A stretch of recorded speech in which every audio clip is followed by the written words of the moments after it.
Traci, thank you for being here. Thank you so much. Thanks for having me. Of course, it's a pleasure. It was so nice to learn about your background, but for those who may not be aware, maybe you can share a little bit about your journey. Especially, I'm really intrigued about you being a firefighter. So that's definitely takes courage. Well, thank you. Well, after high school, I joined the military. I joined the Army. When I got out, I began college and finished up college. I got my master's degree in kinesiology. And while I was finishing up my master's degree, I was just about done. I got really sick, like lost feeling on half of my body and tripping and didn't know what was happening. And I was diagnosed with multiple sclerosis. And this is back in 2000. So I didn't really know what it was. And I started medication right away because the doctor told me you'd be in a wheelchair the rest of your life if you don't take medication, which is a horrible thing to say to somebody. So in the meantime, my symptoms had kind of calmed down and I got on the Chicago Fire Department.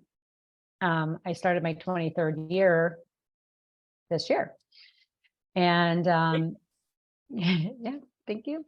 And so through the whole time of like the fire department wanted me to file American Disabilities Act. And I was like, no, because no, like I refused to believe I was sick. And I eventually took myself about a year off of the medication. So it's been about 18 years now that I have been no medication and symptom free, actually longer than no medication, but I've been symptom free for at least 18 years. As I got my degree in kinesiology, so I knew the body really well. I'm a certified holistic nutritionist, so I understand the physical body very, very well. And I had to try to figure out, well, what is multiple sclerosis? Why is there no official diagnosis? Why is there no cure? What is going on here? And it's so similar to like lupus or chronic fatigue and arthritis and all these other things that doctors just put a label on something because they don't know what it is. Although arthritis is definitely more describable, but these other, illnesses don't really have a definitive descriptor. And as I started going down the rabbit hole, I looked into environment and parasites and candida, and all the shots that I had gotten in the military were possibly part of the whole cause. I was bit by a tick when I was younger and it buried itself in my neck for a few days. I had mono when I was 13. So I was looking at all of these different factors. And in doing that, realized, well, stress is a huge indicator in all of this, because at the moment, or the time I got diagnosed, I was going to school full time, working full time. I was working out too many hours a day, and I was under a lot of stress. And, once I was at this point of looking backwards, I'm like, yeah, like stress was a huge deal. I was unhappy in a relationship I was in. I had to then kind of think, well, everyone deals with stress. So what made this one come out as MS? Why am I dealing with MS? And why is the stress hitting me so hard? And again, this is years of looking at this, but it comes down to emotions. If we have not handled trauma from our past or our past or current emotions, those build up in the body and they create blockages and stress. And I'm like, oh, okay, now I see. So if I just learn to move through this, get these emotions out of my body, then I can start to heal. And that's exactly what happens. So I do a technique called emotional clearing, which helps remove emotions from the heart wall and the organs and the parts of the body, and also removes ancestral emotions, which it could be a whole nother episode for you, but that's part of epigenetics, talking about the ancestral emotions, which are a huge deal. And then understanding how certain emotions affect certain organs. And once I learned all that, it was like, oh, so I can look at what I'm having as an issue, deal with the emotion, and then it will absolve itself. So for example, the last issue I dealt with was going to the bathroom a lot. I had bladder, like just couldn't hold it at all. And I have 2 kids, which I already had bladder issues before the kids, and then the MS hit, and then the kids. And then my bladder was like, forget it. But when I dealt with fear, bladder issues are fine. I'm good. Cleared it all up. No medication, no surgery, no nothing else. I just dealt with the emotion of it. So I'm a huge advocate for emotional and, emotional healing and understanding how it affects the body. Can you describe this methodology? Because I'm fascinated for myself. When you said you discovered this, what is it called again? Emotional clearing.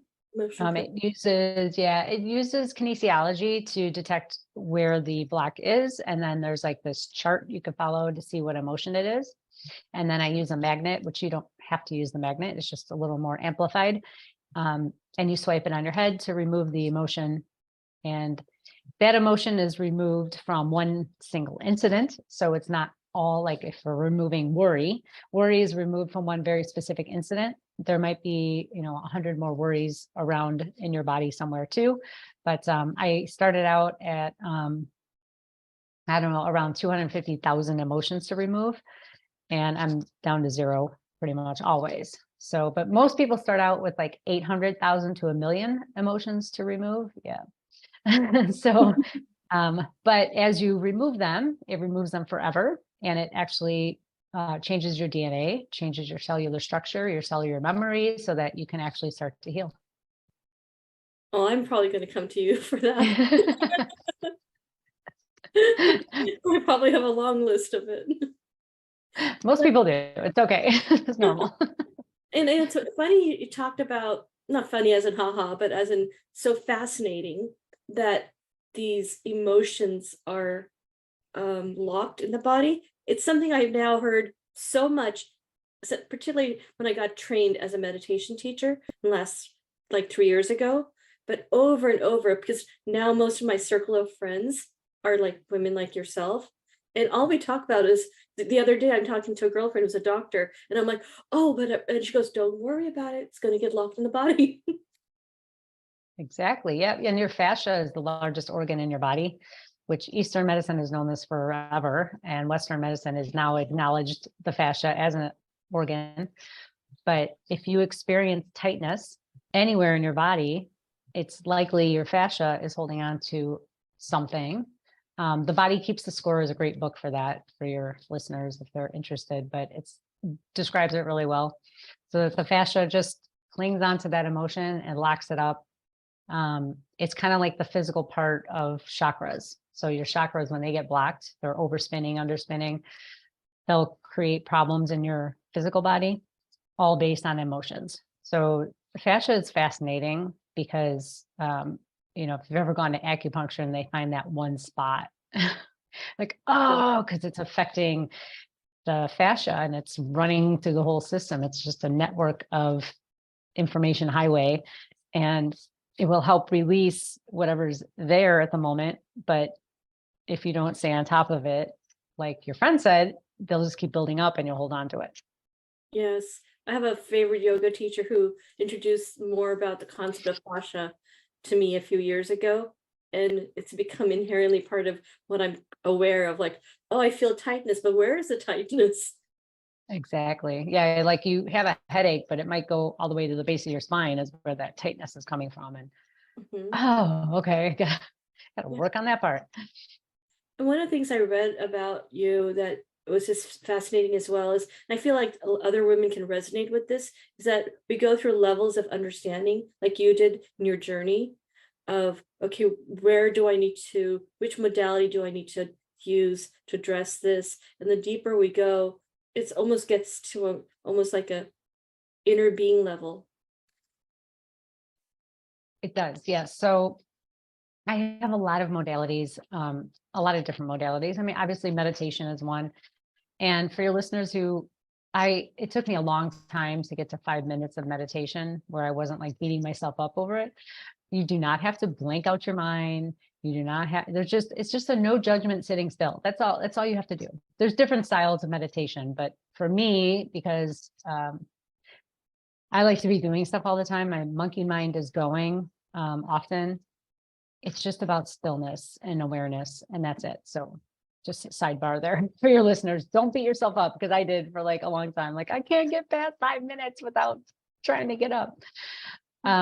So I have physical modalities. I have like things I can, like journaling type of activities, energetic modalities, all different things. And it just depends on what I need today, yesterday, the day before that. I really needed grounding, which is barefoot walking on grass or dirt or sand. And that's been really calling to me. So I've been doing that a lot. But I journaled the other day, which I'm not a big fan of journaling personally. I love the idea of it. I just, I'm not drawn to it, pun intended. I felt the need to do it the other day. So I journaled a little bit and I felt better. I drink cacao. I do my hape. I will go for a walk outside. I have a biomat. I'll use my biomat. I have a frequency scanner. I scan myself every day with my frequency scanner. So I have so many modalities. Some I've kept, of course, breathing techniques too, huge. I've kept many of them. Some I just kind of keep in my toolbox. Some I've tried and don't resonate with me, like ice baths, not my thing. So it's up to you to really, maybe you try it and it's just not for you right now where you're at, but to kind of just keep it in your awareness, because maybe in a year from now, 5 years from now, it'll resonate with you and it'll really work. You can see my drum on the wall back there. I love sound. So I have a whole bunch of sound instruments. That sound healing for me is one of the most meditative, full body experiences that I can have. And I love it. So, depending on where I'm at, what season I'm in, what my mental, emotional, spiritual body is asking for is what I will do. But I do something every day for personal development or healing, healing my mind, body, spirit. And it's wonderful that you mentioned the blend of those modalities, because that's pretty much how I approach life. I mean, I do have a few very consistent things that happen every day, but beyond that, today I did more journaling than I normally ever do, because I, in the past, wasn't a fan. And I do grounding, and I'm sure you've heard of Clint Ober, who's the founding of the book called Earthing. So he's one of my guests coming up on grounding. That's awesome. Yeah. So I love hearing that you're using this. And now, do you work with clients also? I do. I work with women. They're typically between the ages of 35 to 55 who are feeling, I guess, stuck in life. They know that there's more. They're not necessarily like sad or, unhappy, but they're not happy. And they've been doing a lot of my clients have done talk therapy, and they're like, I've been doing talk therapy for like 20 years. I'm like, it Yeah. doesn't, it's so level, it's one level of approach. And I like to do multi-pronged approach on so many different levels, because you need all of your senses involved. And if you're only talking from your logical mind, you're not getting into those deeper recesses, and you're not accessing what your cellular memory has. You have all the information in your body, but if you're not accessing it from different avenues, it'll stay locked in there. Yeah, the So talk therapy probably doesn't even unlock the stuff that's deep in the tissues. I mean, that's not what they're trained to do. So it's too linear for most women. So the women that come to me they're really looking because they're like something missing in life. They've done what I know I've done, which is, graduate high school, go to college, get married, have the kids, have the house, and then work until you're dead kind of thing. And so I had to kind of stop that cycle, because that's what we were brought up as, or to do. And it may not be for you. Maybe you really didn't want to get married or have kids, and you are in that situation now. It's not that you're going to leave your family, but you have to figure out a way to incorporate what really matters to you on a daily basis so that you can feel fulfilled, because just living is just existing. and we want to thrive in life. We want to feel like we're making a difference. We all have a gift to give to the world. And if you don't even know who you are, you're probably not giving that gift away at all. And when you can give your gift away, you also receive gifts from other people in return. And I don't mean presents like unwrapping gifts. I know you know that, but I just mean, a shoulder to lean on, a free meal, whatever it is. There's gifts everywhere. Mhm. And when you share yours, other people will share theirs with you. And it's healing because I often find that when you can resonate with someone's journey and their evolution, you're like, okay, I'm not alone. Exactly. It's so interesting to me because with every one of my clients, I'm like, listen, I'm going to tell you right now, like, I don't want you to have to, you hire me once and that's it. But just know the journey never ends. It never ends. And I'm very, very vulnerable. I share all of my things with everybody. And it's like things still unfold. And I'm still like, whoa, where did that come from? But it's about not judging and just exploring and questioning and being curious about what's coming up for you. Why did you have that reaction? Why did you, like, for example, I was driving the other day and I think I must have ran over like a empty water bottle or something, like one of the small 8-ounce water bottles. And it made a pop sound. It wasn't super loud, but I immediately had a fight, flight, freeze reaction. Like I felt my body got hot, the hairs went up. I tensed up. I'm like, whoa, where did that come from? Why did I just have that? So I realized that my body was kind of in a trauma state for some reason. And I've been doing a lot of self-healing work the last few days to unravel all that and go, where is this coming from? So something is, kind of got locked up in there. And it's coming out now. I don't know what it is, but it doesn't matter. So it's coming out, but it's always unraveling. Yeah, and the awareness that, wow, observing myself reacting this way versus just reacting, that's the big difference. It's huge. And that takes work too. When I start working with clients, there's a lot of unlearning that has to happen because you have fit yourself into this mold of who you think you're supposed to be. Yeah. I'm supposed to be the wife. I'm supposed to be the mother. I'm supposed to be the caregiver. And if that's what you really want, awesome. But if there's other aspects of you that are being shunned away or hidden, then likely you have habits that are unhealthy because we all turn to things to shove down our emotions, like eating, watching TV, over exercising, like I did, alcohol, shopping, gossiping. Mhm. I mean, I can go on and on. So if you're finding yourself, not you, Shilpa, but if your audience is finding yourself, stuck in this loop of you think you have lack of motivation for whatever it is that you want to accomplish, motivation has zero to do with it. Zero. When you find your zone of genius, you'll do it because it feels amazing. But to get to that point, you have to get uncomfortable. And that is where change is hard because most people don't want to change because it's uncomfortable. Yeah. And in that change, the catalyst may sometimes come from something that's requiring for you to step into the next space that you need to be in. Your energy's ready to be in that space. Right. Yeah.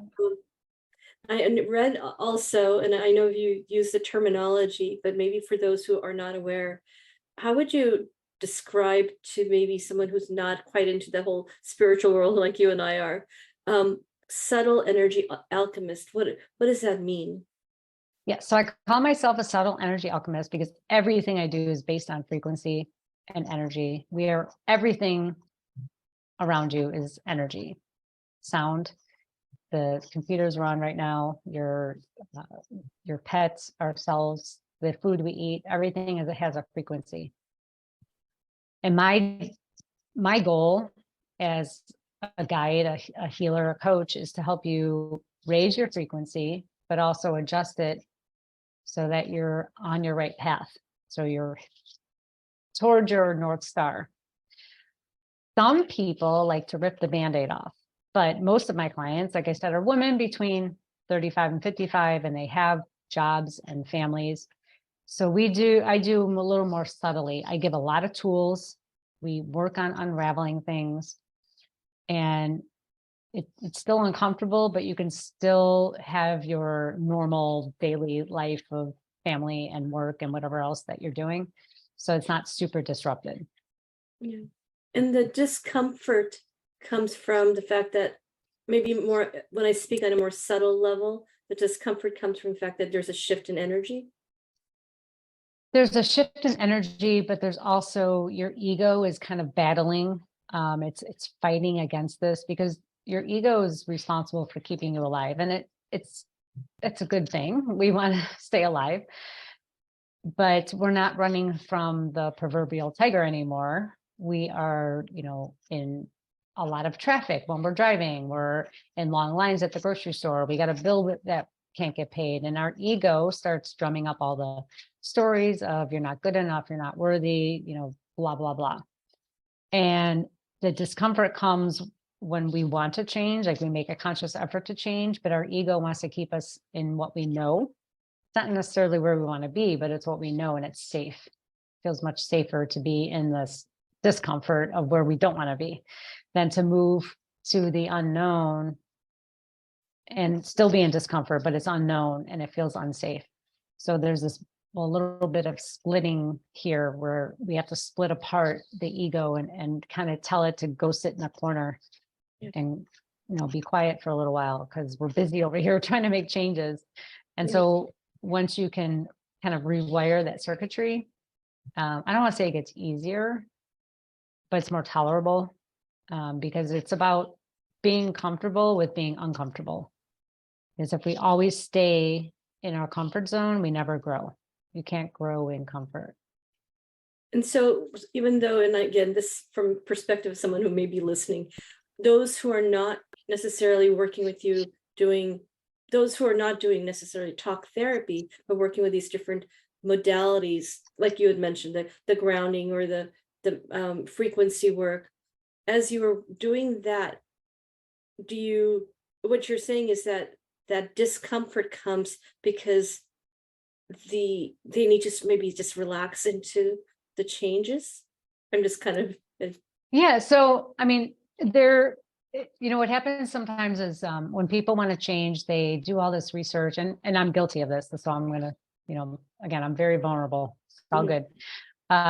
You look into all this stuff, like, I did all the reading, like the Joe Dispenza and I did it all, read it all, and I consumed so much, but I never put into action any of the stuff I learned, really. I might have done it for a week and I'm on to the next book and I'm on to the next thing. Part of changing the course of your life requires more action with awareness and intention. So if you're just doing grounding, but not like, it's kind of like if the dentist said, like, brush your teeth twice a day, and you're just like, okay, done. And you just brush for 30 seconds and you're done. You're just doing it to check off a box. We don't want a checklist. We want intention with the activity. So just like I couldn't meditate, I was trying so hard to check it off my list that I would force myself to meditate, and I was just thinking about what I was going to do after I was done meditating.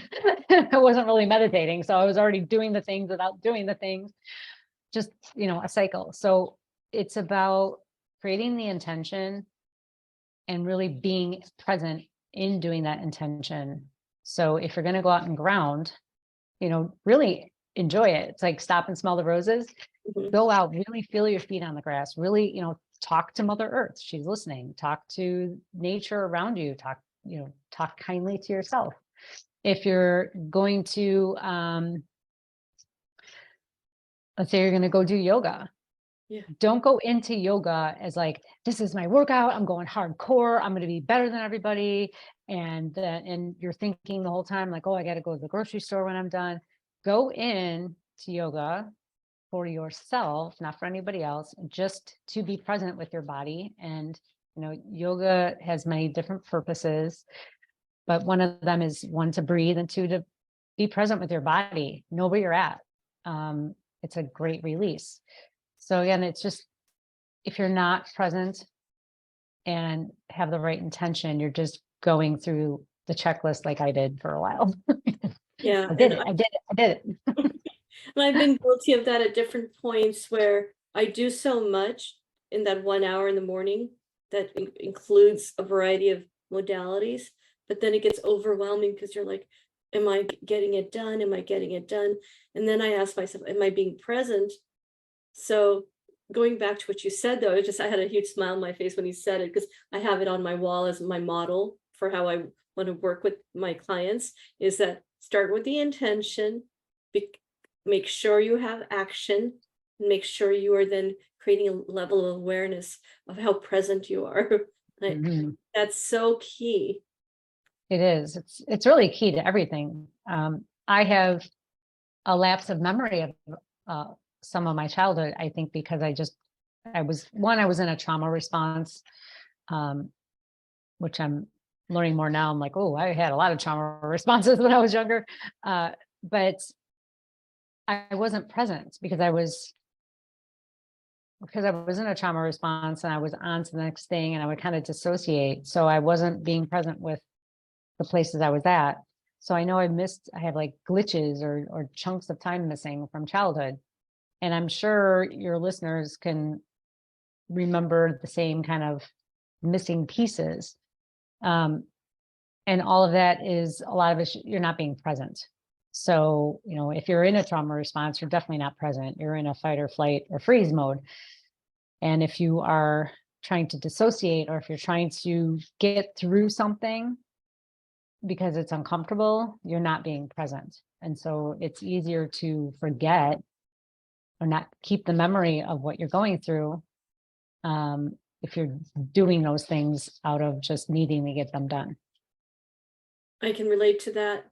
I didn't know there was a terminology or that was real for other people, but that's interesting that that is real. And if you've been through some childhood trauma, you will have glitches, which I do. I didn't know it was for real. I just with that, maybe I have bad memory. But then once in a while I'll have a conversation with a friend and she's always like, oh, you have such good memory. I'm like, do I? I remember some stuff from my childhood. Yeah. Is there a way you can then extract that memory and remember it so that Oh, definitely, because those memories are always in your cells. Again, there's so many ways to do that.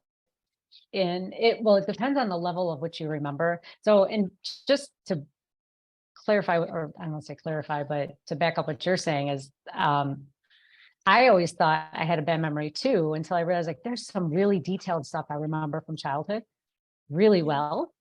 Mhm. And then there's gaps of time missing, or like, I don't remember like 13 years old at all. So it's just if your client, if your listeners are like, huh, yeah, it's not necessarily that you have a bad memory. I mean, it could be, but the other alternative is that you just didn't want to experience whatever you're experiencing at the time in childhood. So just be aware of that. It's not necessarily a memory thing. I mean, one great way is hypnosis. Honestly, I don't do hypnosis myself. I've had it done on me a couple times, but that is one really great way. But you don't always need to remember, which is, so everyone's different, but not everyone has to remember things. The best way to kind of know the theme of your life is to see your cycles today. So we're all either in anger, fear, sadness, and majority of people are not actually living love, a life of love. We experience moments of love, but to be in love all the time, unconditional love, maybe 0.1% of the population. It's very, very small. And I didn't know that either. I've been blessed with a lot of love and I don't take it at all for granted, knock on wood, because I know that it's just tremendous. But I recently had someone tell me that she's never really been in that situation. And it just kind of broke my heart. Yeah, it's sad. Yeah. And, love begins with yourself first. You can't love anyone else till you love yourself. and moms really hate when I say that, but it's 100% true. Uh, in order to give love, you have to know what it feels like, because otherwise you're just repeating what your mom did or your upbringing gave you. True love, there's no conditions to it. And sadly, we only have one word, which is love, but people love pizza, people love a nap, and people love people. So it's like, it's all the same word, and it doesn't exactly mean the same thing. So, anyway, so the hypnosis is great, but you don't have to remember, because if you find a theme in your life that continues to repeat itself, like, well, for me, one of the last ones that came up a couple of years ago was impatience. And I would find myself in these situations where I was either getting angry or like, oh, like this control thing. Like, why am I always in the longest line at the grocery store, or the longest line of anything, or traffic is always, because I had to learn patience. And once I could see it for what it was, acknowledge it, and then it was almost kind of funny, like, oh, you know what? Now I see you, universe, I got you. And then it just kind of became a game. And then I don't experience it anymore. Very rarely. Once in a while, I'm like, well, there's that impatience showing up again, you dork. I don't want you here, but thanks. I'm huge into the law of attraction. I mean, with a more sincere understanding of the principles, and that which we put more energy into that frustrates us, it seems to haunt us and grow and grow. 100%. Yeah.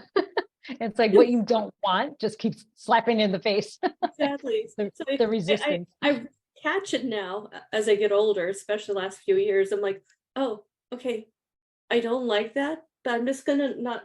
I'm gonna give energy to what I do like. Exactly. It's almost comical at this point, where like, oh, okay, I got the longest line, and it's good. I'll just talk to people in line, or catch up on emails on my phone, whatever. It's fine. And it doesn't bother me. I don't want to become a victim to something I don't have control over. We really don't have control over anything. When you look at like the ultimate blueprint of life, we really have no control over anything. And so for some people that's scary, but realistically it's like, well, okay, cool. If we have no control over anything, then what am I worried about? There's nothing to worry about. I'm just going to let life happen. I take action, but I'm still going to let just life flow for me, because that's so much easier and enjoyable than forcing myself in a direction that I don't want to go in. Yes, yes, I can see that. And it's also a matter of recognizing, what do I want to manifest? And if I'm already feeling good about what I have now, then just keep putting that energy into that feeling, which will continue manifesting. Yeah, great point. Everyone's the object of what we think we want. It's not about the thing, Right. it's the feeling of the thing. The emotion. Yep. It's the emotion behind it. So most people are looking for love, joy, and peace. And, with peace, that's like safety, security.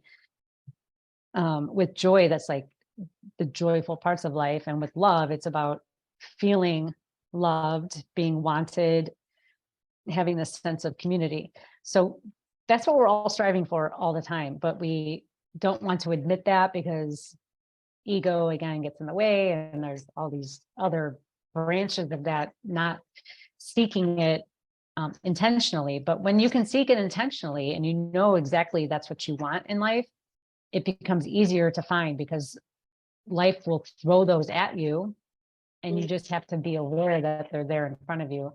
And you continue, like you said, to seek more of it, and it brings you more of it. Yes, yes. Oh, one last thing, just as we're wrapping up on this very topic, a lot of this is all about the power of your thoughts, because that too is subtle. So perhaps you can share how you work with your clients when it comes to guiding them. Now that you've done the work with them, the egos come up, there's discomfort. Maybe tie it back to the power of thoughts. Yeah, I'm very intentional with my clients about words that they use. So internally and externally, words that you use really, really matter. And I'll just give a very easy takeaway. Be aware of your words just for a few hours in a day, somewhere where you're actually speaking with people. And if you find yourself saying, I can't, or I have to, that's one of my bigger ones. I have to implies it's a chore, that it's a demand. So for example, I have to go do laundry. You get to go do laundry, or you are lucky enough to have a washing machine that does laundry for you and you're not doing it outside. You're lucky enough to have clothes to do laundry. So it's about the perspective. A lot of times I ask my clients, who are you? And they always start with, I'm a mom, I'm a this, I'm a that. Realistically, all of that stuff can be taken away at any moment. So really you just are.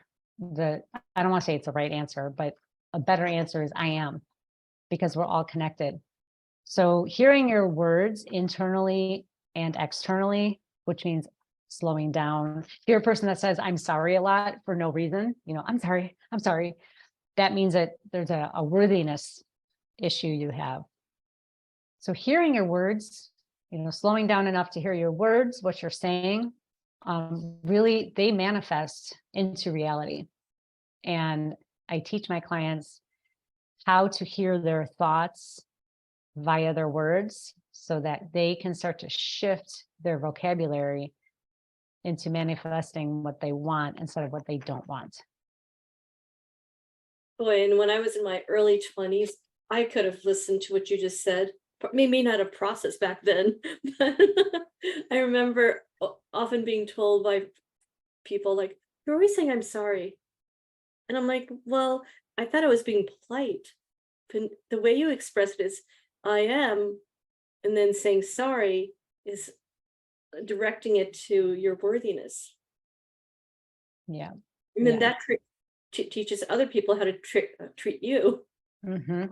Exactly. So they see you, I don't want to say they see you as weaker, but you're putting yourself out as a weaker being next to the other person, when really we're all equal. On a spiritual level, we're all just as equal and all just seeking love, peace, and joy. Exactly. Well, on that note, I am just so honored. I'm going to definitely have you back if you would like to. Absolutely. There's so many Absolutely. topics like embodiment. I can see us going deeper into that whole conversation just on so many levels, whether it's psychological or deeper on the physiological level. But thank you so much for this conversation. Thank you, Shilpa. I enjoyed it so much. Thank you. I did too. The show notes will include all of the ways in which listeners can find you and potential Perfect. clients can find you. Perfect. Thank you so much. Thank you. Have a lovely day. You too. Thank you.